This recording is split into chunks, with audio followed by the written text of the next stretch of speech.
আম তো ভালোই হয়েছে, আম তো খাওয়ার দরকার, গরমও লাগতেছে।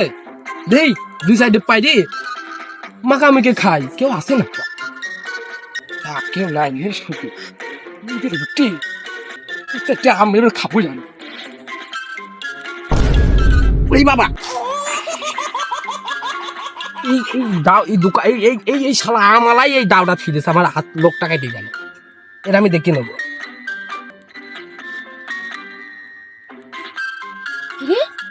কাকা না কিরে কথা আমসি করতে যা মাজাটা তো ভেঙে ফেললি কাকা তুই। এই তুই কথা টুক করলি কি? তুই কি জানিস আমার সম্বন্ধে? জানিস এইসব গাছ মাছ এই বাগান টাগান কার? আমার কাকার। যেহেতু কাকা তুমি বুড়ো মানুষ, তোমার যত আম খাতে মন চাইছে, হ্যাঁ তা আমি গাছে উঠে পেয়ে দিচ্ছি।